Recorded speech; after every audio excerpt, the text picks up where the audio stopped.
Bloody hell. And Beckham saw Sullivan off his line. Oh! To Kanye Hall. I do not believe that. Owen. Oh, this is getting better and better and better. It's Torres to give Chelsea a place in the Champions League final. The headline has been written. Hello and welcome back to another episode of the V2Football Podcast. Tonight it's just me and Mike. Good evening, Mike. How are you? You okay? Hello, I'm good. Cheers. You? Yeah, not too bad. Do you have a good week? Enjoy the football at the weekend? Yeah, it's good, mate. You? Yeah, I really enjoyed Sunday's game. I'll be honest.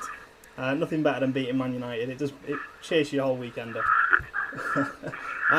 I'm pleased to say that same as last week, we're jumping straight into an interview, and we're joined by former Jamaica midfielder Jamie Lawrence. Good evening, Jamie. Hello, mate. How are you? You okay? Yeah, not too bad, mate. Fantastic. Thanks very much for coming on the show, Jamie. It's a pleasure to talk to you. What we want to do is take a look at obviously your playing career and the sort of a brief managerial career you had as well. You spent the majority of your career at Bradford, and I was reading earlier today that you drew comparisons with the basketball player Dennis Rodman due to multicoloured hair. Yeah, I did. When I was playing in that, I used to dye my hair every couple of weeks a different colour. Just add a little bit of interest for the fans and whatever, you know. So, Chris Kamara got his wackiness from you then? I think I got my wackiness from Chris Kamara, to tell you the truth.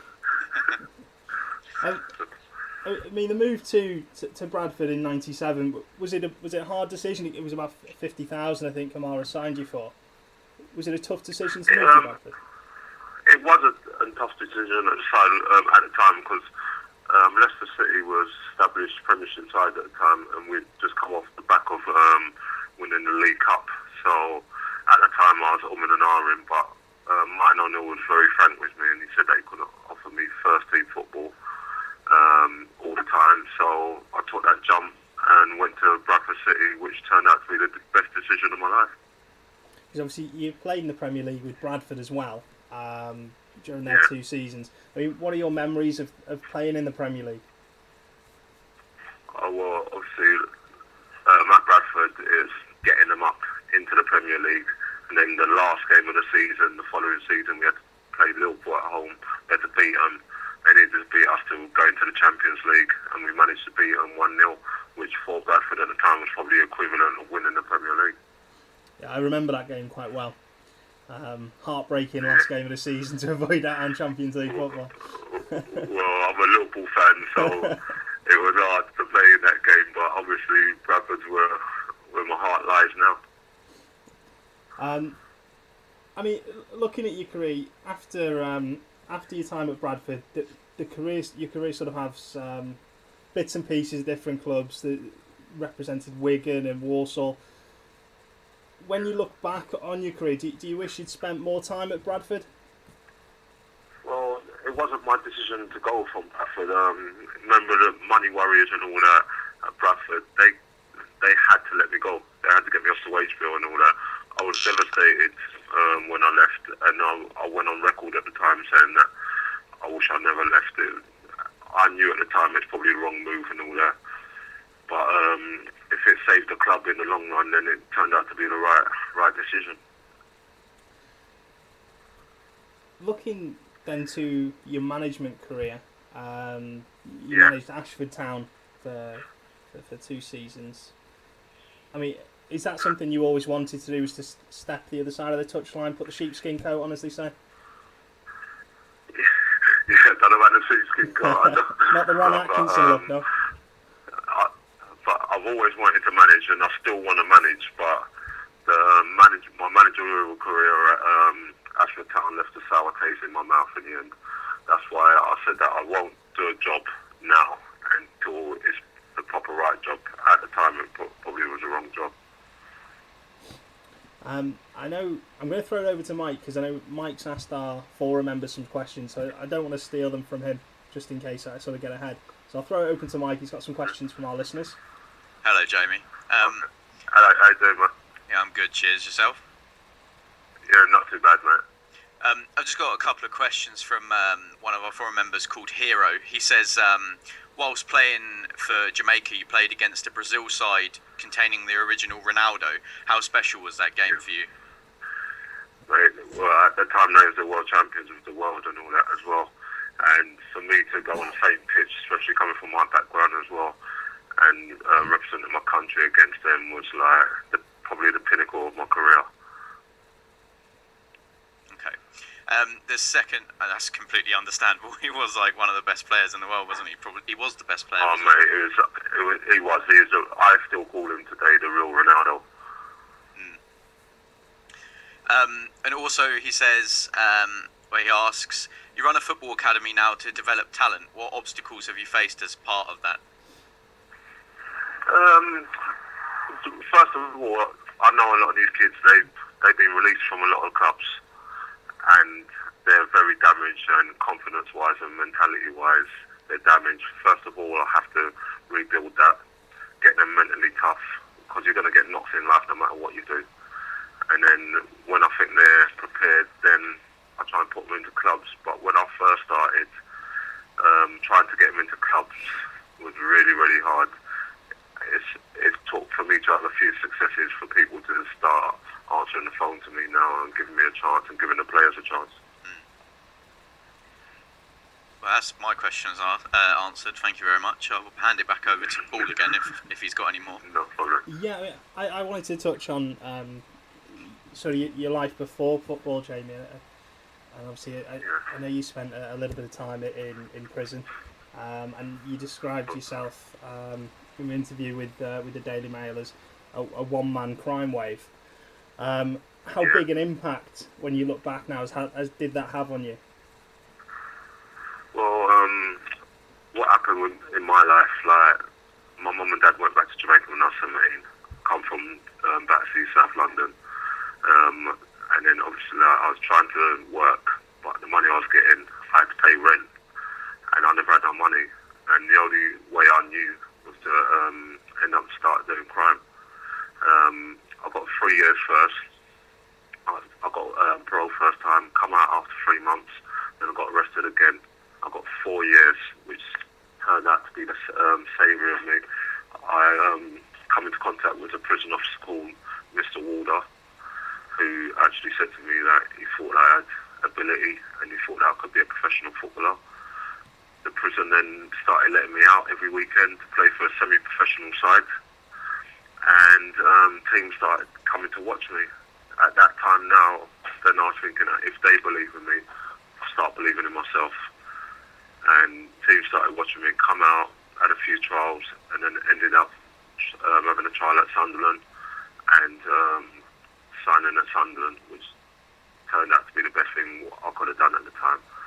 I've got a big thanks from Mr. Walder and Dale Young from the Isle of Wight for taking a chance on me. Right. That's great to hear that it obviously had such a massive impact on you as a person. I'm sure you put that message across to the guys at the football academy as well. Yeah, I do, because a lot of them as well, like, they come from inner cities and they think that there's no chance for them to make anything of their life and all that. And I'll bang on to them that I never made it until 23, and I made it from a place where I thought I was going to be in crime for the rest of my life. But I managed to turn my life around. And if you put hard work into anything what you're doing, you can turn your life around. I completely agree. I mean, as Mike said, you sort of answered all of our questions tonight and all the listeners' questions. And it's a real success story, your life. And hopefully it is only going to carry on getting better. And hopefully, you'll agree to come back on the show if you do get that dream manager's job as well. No, I definitely will, because my dream is, obviously I want to go back to Bradford and manage, and I think everyone in life has got to have that dream, and you reach for the stars and that every day you got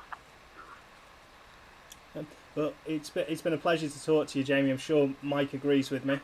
Yeah, thanks, Jamie. And thanks very much for giving your time up tonight. As I say, hopefully you'll come back on again in the future. I will do, mate. You take care of yourself. Thanks very much, Jamie. Cheers, Jamie. Thanks, mate. Bye, mate. And that was Jamie Lawrence. as I said during the interview there, hopefully if he does get that dream manager's job at Bradford, we'll be able to bring him back on the show, and we'll get some Bradford fans sending us more questions in for him, probably focusing on where he's going to take their team. What we're going to do now is have a look at the Football League preview that's coming up this weekend. Obviously, it's the international break, so there's no Premier League or Championship football this week.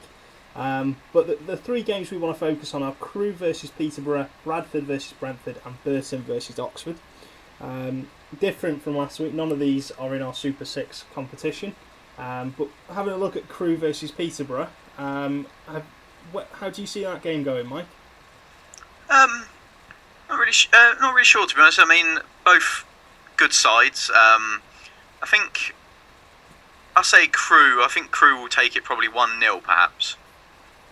I don't know if you would agree with that or disagree. I mean, I think you've probably hit the nail on the head. If you have a look at the table, Crewe are at the bottom, and Peterborough at the top. I think it's going to be 1-0 either way, but I don't think it will be 1-0 to Crewe. I think it's probably going to be 1-0 to Peterborough. Darren Ferguson is the manager at Peterborough, and he's got a good backroom staff with him. Not 100% sure if Kevin Russell's still his assistant manager. Former Wrexham player, that's the only reason I know it. And they're doing well this year, and after a couple of games you can only really be impressed with what they're achieving. But you never know. In the League One, it is one of them leagues that every team can beat every team. I'm going to change that actually. I think it might be a 1-1 draw, to be honest, because I mean Peterborough have got 12 points from 5 games. They're doing well. Crewe are also doing okay. I mean they're in 19th, but they've got 4 from 5. So I think maybe a draw could be on the cards. But we'll see. Yeah, we really will. I mean, sticking in League One. I was not talking about the French divisions. Bradford and Brentford are a team that could be a stalemate. They're both pretty close together. A point separating them both. Bradford have got quite a healthy goal difference, though, 5 goals, considering they're in 7th and not in the playoff places and things. But I think that one's going to be a stalemate, probably a 0-0, 1-1, something like that. I can't see that being a massive win for either team. I mean, obviously, haven't seen an awful lot of both teams. If any of our listeners have, then send us your thoughts. We will read them out, and we'll try to respond to all of your emails and tweets as well.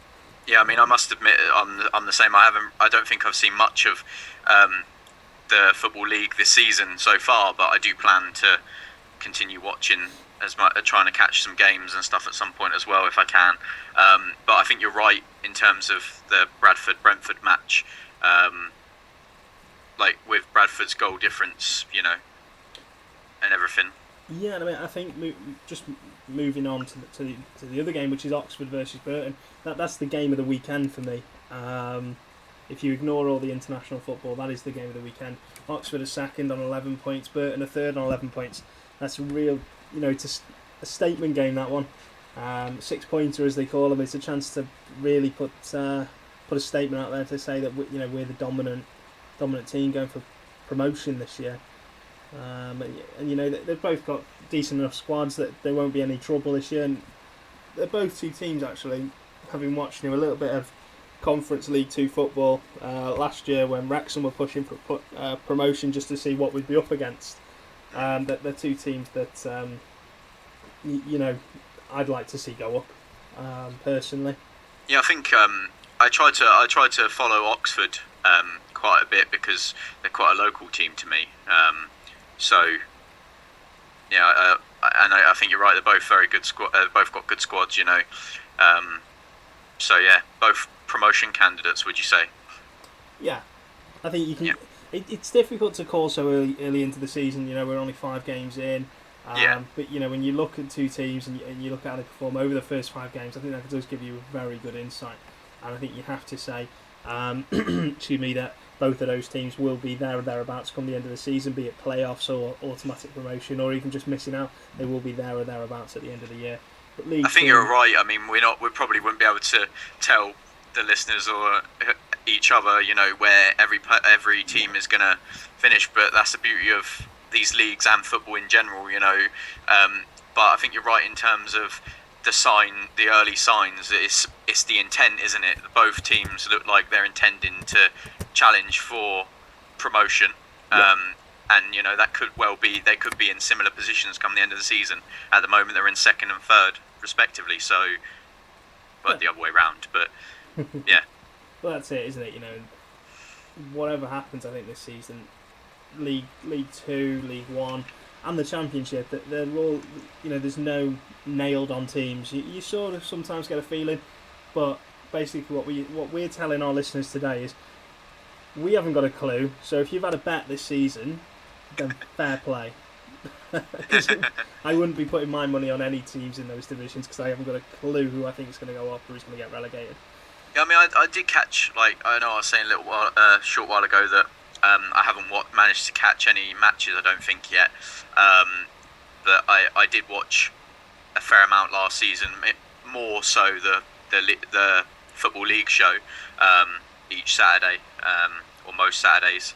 But yeah, I'm going to try and pick that up again and start watching it and everything and try and catch up and hopefully be in a more of a position to say who I think will win each game, perhaps on future podcasts and such. But it is tough to predict, like we've been saying. So, as with our listeners, we're learning on the job as well. So keeping in with with the previews and the predictions, we're looking at the Super 6 competition that we've been running. Haven't totted up this week's totals yet. I think I'm going to do it every 2 weeks. Or I may just do it tonight after we finish recording. I'm not sure yet. But, I can honestly say I got the Wrexham result wrong. They lost 2-0. I think everybody got the Wrexham result wrong, but Ollie, who predicted a 94-0 win for Chester. So, somebody's got to get it right. It just happened to be that Wally.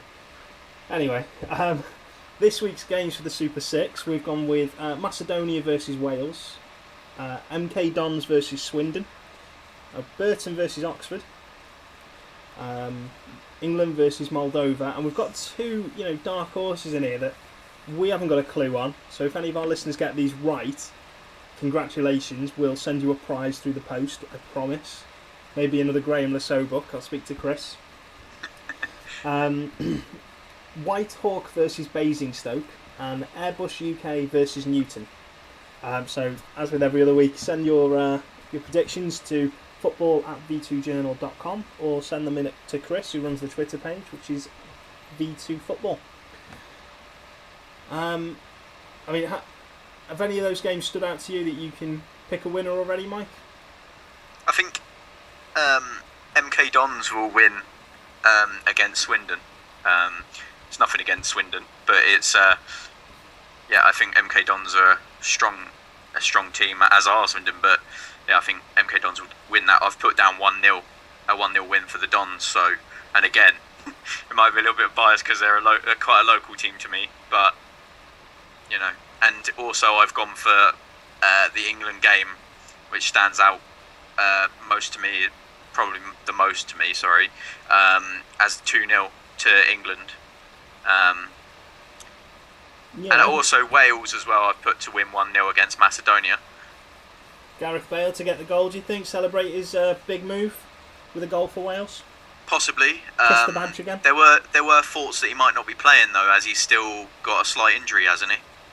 I don't know. I'll be mentioning some odds about him later on in the show. Oh, okay. So they are taking bets on him to score.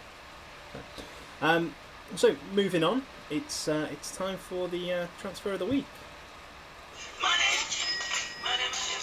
It's Wilco's transfer radar. Except for it's now done by Mikey. So it's Mikey's transfer roundup, not Wilco's. No matter what that jingle says every week, it's Mikey's transfer roundup. I'm going to speak to Chris. I think he threw a strop when he did that. So, Mikey, hand it over to you, mate.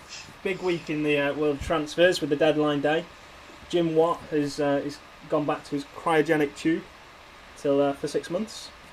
What's happened? Okay, so what I'm going to do is I'm going to read out a list of. I picked out as many as I could. Some from the few days after our last podcast, and most from transfer deadline day. I'll start off with Eric Lamela from Roma to Tottenham for 25.7 million is a reported amount. Christian Eriksen, which we actually said there was a fee. I think we said that Tottenham were interested in him on last week's podcast. Sorry, Yeah. He's now gone to Tottenham from Ajax for 11.5 million. See, another player Liverpool are interested in, Tottenham have signed. I think we need to sack our entire scouting department because there's something going on. I've seen. I also saw. I think a couple of days ago now. I think it was, or yesterday. Christian Atsu from Porto has gone to Chelsea for 3.5 million, and he's gone out on loan to Vitesse Arnhem in the Dutch league. That's where Bonny came from, Wilfred Bonny, and Van Hinkel as well. They both played for Vitesse as well. He's gone out on loan there. Di Michelis has gone from Atletico Madrid to Manchester City for 4.2 million. Jimmy Kebe has gone from Reading to Crystal Palace for an undisclosed fee. Emiliano Viviano from Palmeiro to Arsenal on loan. Ryan Shotton from Stoke to Wigan on loan. Sessegnon has gone from Sunderland to West Brom for an undisclosed fee. I think it's believed to be around 6.5 million. Mamadou Sakho from PSG to Liverpool for 18 million. I don't know what your thoughts are on that, Paul. I think that's quite a very good signing. That's a great signing. He's already an international player, and we've Skirtle is probably not fully fit despite playing. Torre's injured. Quatez is out for the season. That's a great signing by Rodgers. Yeah, I would agree. I think it's a great signing as well. Nick Powell has gone on loan to Wigan from Manchester United. Odemwingie has gone from West Brom to Cardiff for 2.25 million. Victor Moses has gone from Chelsea to Liverpool on loan. James McCarthy on deadline day went from Wigan to Everton for an undisclosed fee. I believe it's around. It's reported to be around 13 million. I'd say 13 in case it sounded like 30. Romelu Lukaku has gone from Chelsea to Everton on loan. Sorry, what did you say? 13 million for James McCarthy.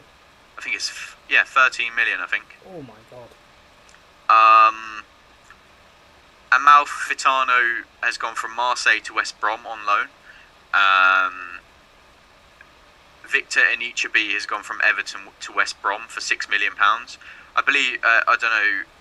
I think I said it already, but I'll say it again. Romelu Lukaku's gone from Chelsea to Everton on loan. Mm-hmm. Marco Arnautovic has gone from Werder Bremen to Stoke for an undisclosed fee. Benoit Asuakoto, has gone from Tottenham to QPR on loan. Barry Bannon has gone from Aston Villa to Crystal Palace, undisclosed. Gareth Barry has gone from Manchester City to Everton on loan. Fabio Borini has gone from Liverpool to Sunderland on loan. Tom Carroll has gone from Tottenham to QPR on loan. Andrea De Sena has gone from Napoli to Sunderland for an undisclosed fee.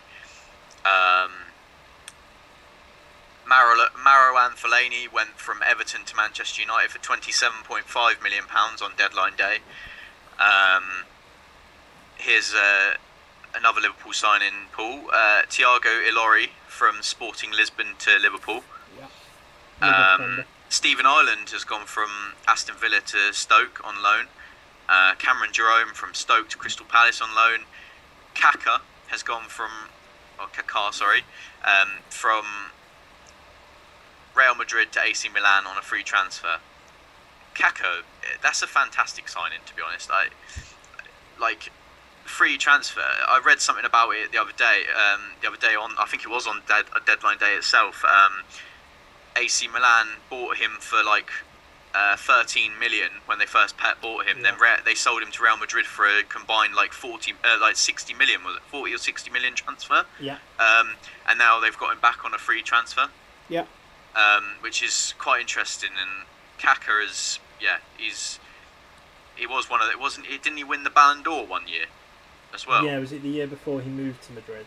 Yeah, I think so. I think that's what sparked the move. It's going to be interesting to see if he can revive his career, isn't it? So. Yeah, I think Still only, 29? I think he's 30. He's Not sure though. Italy, but still, he's around that sort of age, in the latter years of his career, so to speak. But yeah, you're right. But I do think AC Milan, is probably the place for him to do that. Like you say, to spark his career into life again. Because to be fair, he did get some game time at Real Madrid, but he wasn't playing probably as much as he would at AC Milan or probably other teams as well. And that's not, anything against Real Madrid. That's just how it was, really. Libor Kozak has gone from Lazio to Aston Villa for 7 million. Kranjčar from Dynamo Kiev to QPR on loan. The viewers probably wondering how I've missed out two of the other ones. I haven't missed them out. I just left them till last. Mesut Ozil has gone from from Real Madrid to Arsenal for £42.4 million, and Gareth Bale has gone from Tottenham to Real Madrid for £85.3 million, and that's a world record transfer fee for a player. The transfer of Mesut Ozil, never pronounced his name, 100% honest, is the dumbest piece of business of the window. Not by Arsenal, but by Real Madrid. He is such a good player. He has put on more assists in the last either 12 or 24 months than any other midfielder in Europe. And they've sold him for Gareth Bale, who, don't get me wrong, he looked a great player, but has had one good season. It doesn't make sense to me. I'm sure we'll get a couple of emails saying I'm wrong, but Arsenal have got a real gem of a player there. I think it was, I would agree that Arsenal have got a real gem of a player. He's an absolute genius player. I've seen him play quite a few times, and I saw the stats. I know stats don't always mean everything, but these ones show an assist has got to be finished, but an assist is a goal. Assisting a goal has to be finished by the person who's scoring the goal, and that person in most cases for Real Madrid is Ronaldo. So you could argue that he's assisting one of the best players in the world, but he's done it 47. He had 47 assists, if I'm correct, out of the top 5 leagues in Europe since 2010. 47 assists, and he was top, the most assisted. Yeah. The top assister. Sorry. Yeah. And also he's had comments such as from Jose Mourinho that he's the best number 10 in the world. Yeah. Well, I'm amazed. Man United are a team that lack creativity in midfield. Signing Fellaini doesn't give you that for me, and you've let a player like Mesut Ozil go to Arsenal, who, had he been given the chance to sign for Man United, who originally wanted him when he signed for Real Madrid, you would think that he would have taken the chance. Win the Premier League. He's got much more of a chance of doing that with Man United than Arsenal. I just think it's a... I can understand why Madrid... I know that Real Madrid will probably miss Ozil, as we say, the 47 assists over the last 3 years or so. That's amazing, But don't get me wrong, but I think it was the sale was to recoup obviously half of the Bale money. But saying that, Arsenal have made a fantastic signing, and all credit to them. I remember on last week's podcast, Chris said, Wilkerson that is, he said that he thinks Arsenal will be busy on the last day, and they did sign, I think they signed 2 or 3 players on the last day, including Ozil, for 42.4 million, and broke their transfer record fee. So we want your thoughts on your team's business on deadline day, basically. We'll read them out next week. Please send them to football@v2journal.com. They will also get posted on the journal as well. I'm going to try and put together an article about it. So I'll get Chris to tweet the information out after the show. But yeah, if you send us how you think your team did, we've got a couple of posts from our site as well, which will be put in the journal, in the article. Sorry. But I mean, just on the transfer transfer roundup. Sorry, we asked our forum most surprising and most pointless transfer of the day, and CFC Nick, he said his best signing was Samuel Eto'o on a free. Yep. Yeah, I can probably agree with that. The most surprising was Özil, and that nobody tried to go for him as well. I mean, that's sort of what I've said there. Why Man United didn't go for him, I don't know. I completely understand why CFC Nick has said that. Sorry, because I think he means that no one expected that Özil would be sold, and probably.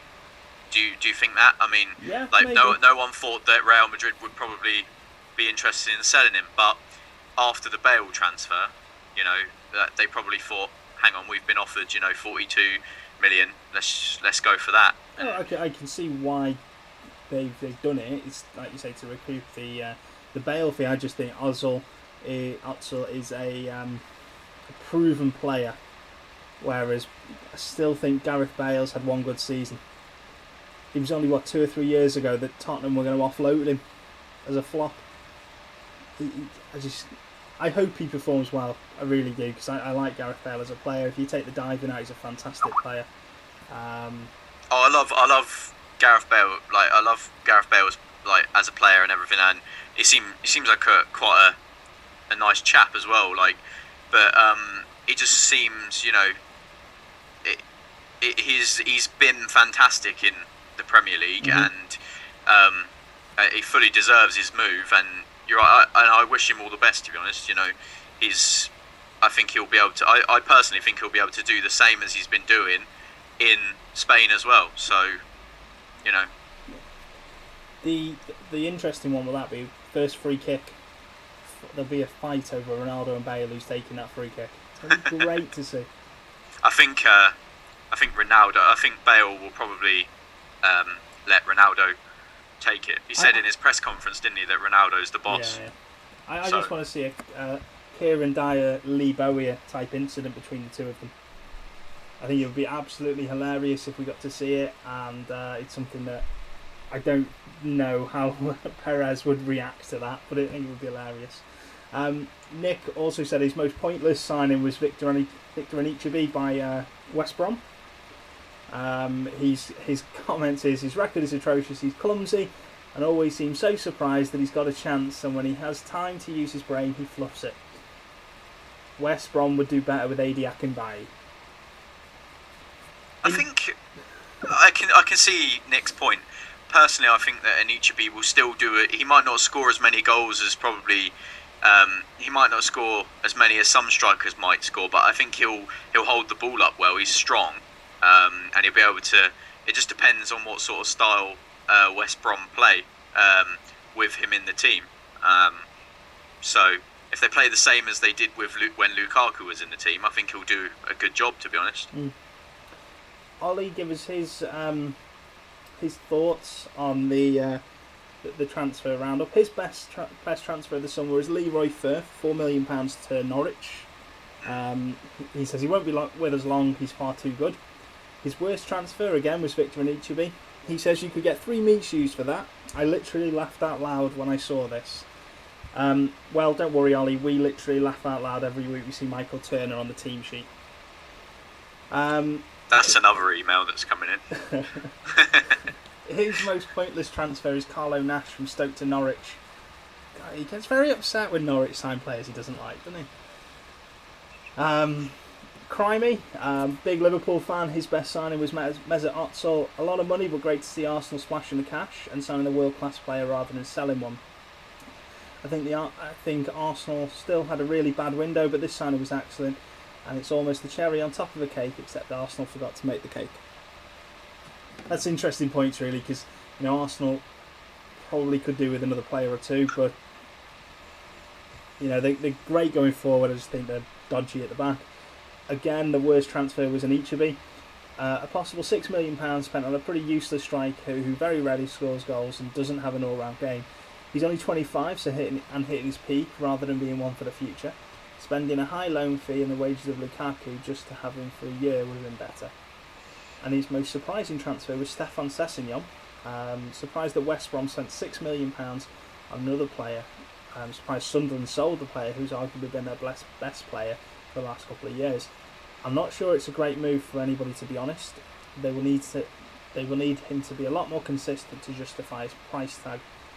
And the most pointless transfer was Willian. Excellent player, but Chelsea don't need him and spent £30 million on him from seemingly nowhere just to spite Spurs, it seems. So, there's some sort of interesting points there, and you can sort of see what crime he's getting at in regards to William, because Chelsea only really came in from the last minute. He isn't going to play first team football, but that's what sort of money talks, doesn't it, in football these days, and that's sort of what we've got to put up with. Moving on, we're going to have a look at the V2 performance of the week. Mikey's got some statistics, some percentages for us on who came first, second and third this week. So over to you, Mike. Yeah, I asked the forum members again to post their nominations, and then posted a topic yesterday, I believe, or early hours of this morning it was. Anyway, Glenn Johnson has won the vote for his performance for Liverpool against Manchester United with 36% of the vote, and in second place with 21% of the vote was Dwight Gale for Crystal Palace versus Sunderland. So yeah, and there was total votes was 14 on that. So, I mean, Glenn Johnson's, I said that we were talking before we came on air, he's a player that gets a lot of credit for what he does going forward, but very little for what he does at the back. But on Sunday, he was an absolute rock in the defence, and I think we probably would have conceded a goal or two without him. And with him being injured, it does concern me. I'm really hoping he can get back to full fitness soon. He's an underrated player in my opinion. I would agree that he's slightly underrated. I mean, he does get fair praise for his attacking, but I do think that he does a lot more in defence than I have actually heard. I think I've heard from when people were talking about it, they more focus on his attacking game, which is fair enough because he's brilliant at going forward. But I also think he's very good at going back and defending and doing his job, and it doesn't seem like many people get past him, to be honest. So the international weekend is coming up. The under-21s are playing Thursday night while we record the show. England, 2 games over the next week. We've got England versus Moldova at the weekend, and then the Ukraine is Tuesday or Wednesday night next week. I'm not 100% sure. I think we've got a match on Tuesday. So, how do we see these games going? I mean, Moldova is obviously a pointless, get the squad playing together, but Ukraine is the big game. How do you see that game against the Ukraine going?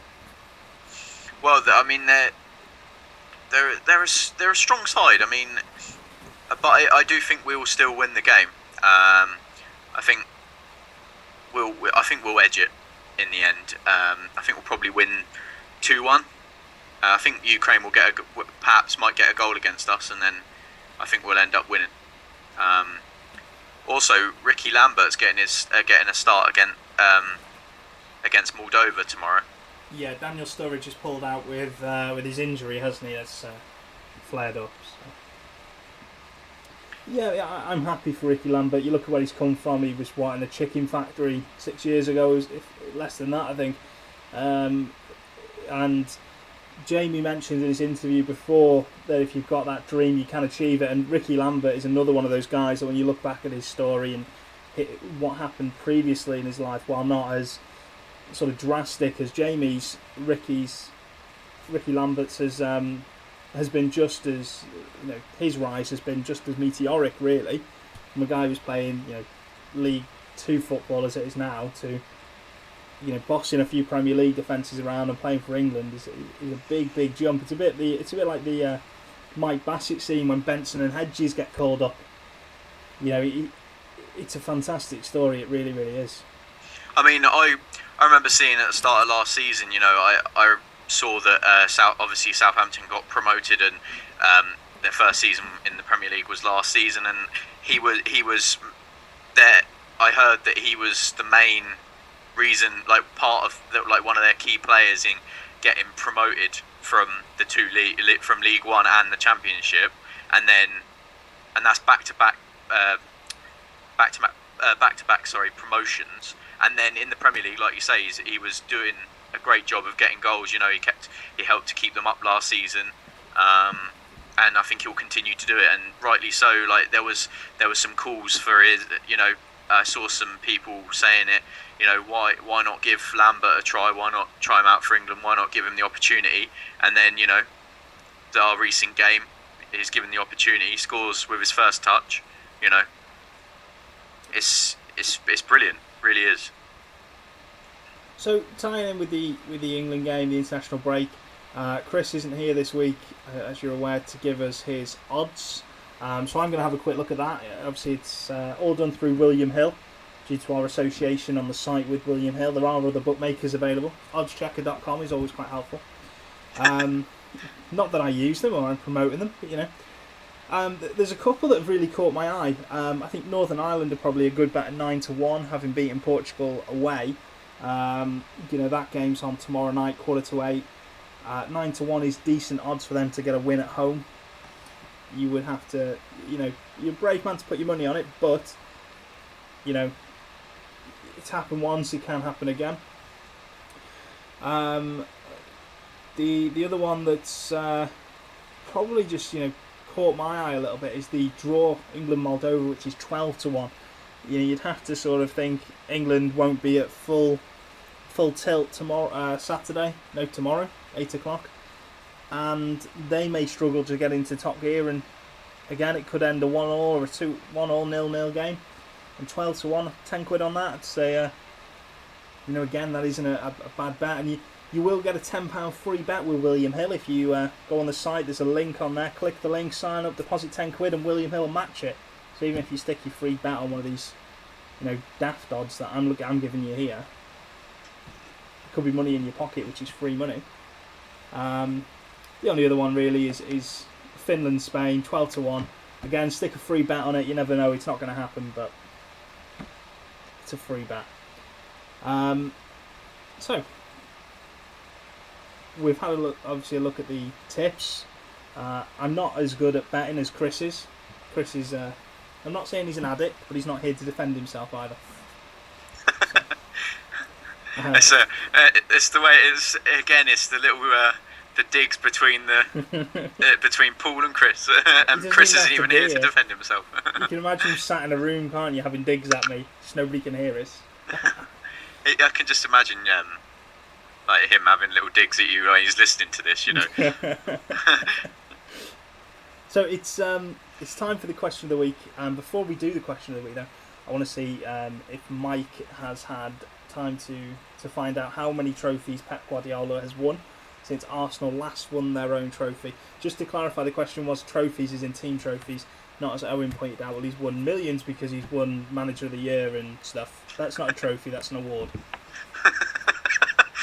Again, Owen isn't here to defend himself either. He works in the Press Association. He should know what a trophy is. So, Mike, you're the only one here this week. So how many trophies has Pep Guardiola won since Arsenal last won their trophy? Is it 15? It is 15. He's won 15 trophies since Arsenal last won their trophies. Also in that time, he actually became manager and retired, had a sabbatical, and has now come back and has already won another trophy. They won the Super Cup against Chelsea. Was that last week? Yes, last Friday. So he's now won 16. Yeah. Okay. So 16. Not to rub it in that Chelsea lost to Bayern, but you lost the Super Cup. I'm not going to have a dig at you, Paul. Hey, we're not even in Europe. You could dig away. Liverpool players put their passport away. I wouldn't have a dig at any team. I'm very happy to. He's only saying that while we're recording. So it's time for this week's question of the week. Question. What on earth are you asking? It's Paul's question of the week on the V2Football Podcast. Do you know what I mean, mate? Next question. Right, so this week's question is 9 players have won the PFA Player of the Year award whilst playing for Manchester United. I want you to name them. Obviously, you don't have to do this now, Mike. Again, you haven't been told the question before we've recorded this week's show. So, yeah, I want the guys on Twitter, our listeners, guys on the forum who listen to this to name them for me. And we'll arrange a prize for the winner. I think we are going to start giving prizes out for this. Can I nominate one straight away? Yeah. Is it Ryan Giggs is one of them? Ooh, Ryan Giggs will be one of them. He is one of them, what he's not, did you say? He would be one of them, yeah. Okay, he would be one of them. Okay, so that's 8 more to go, guys. I'm surprised you said Giggs. There's a more obvious one than that, but we'll leave it there for this week. Scholes. There's an even more obvious one than that. We'll leave it there for this week. Roy Keane. No. Oh. The only thing Roy Keane won was a hospital bed. Alfinger Harlands. So Roy Keane wasn't one of them then, just to clarify. I'm not saying a word. You'll have to go and have a look for the answers. I'm trying, guys. I'm trying to get some of the answers.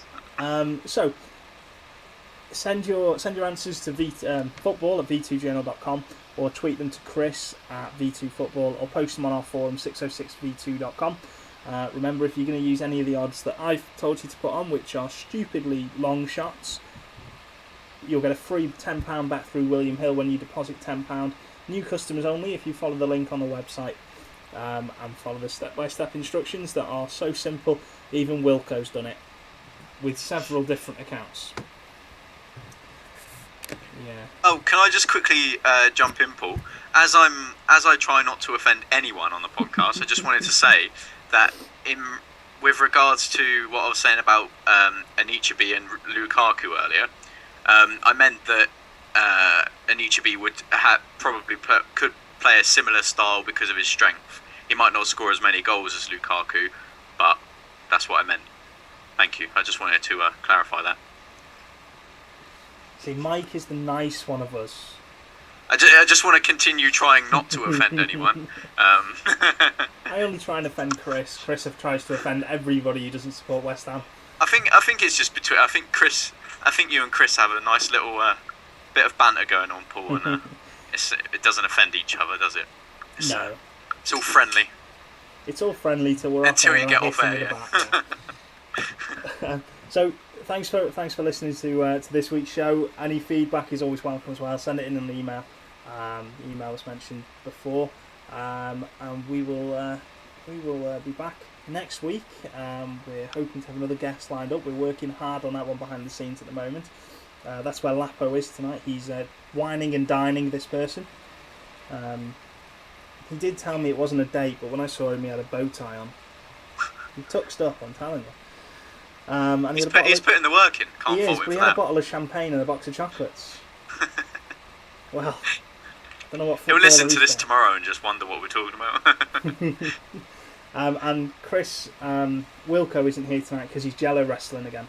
I meant to mention that earlier, but anyway, yeah. So they'll all be back next week, as well as me and Mike. But for this week, it's goodbye from me. It's goodbye from Mike. Bye, guys.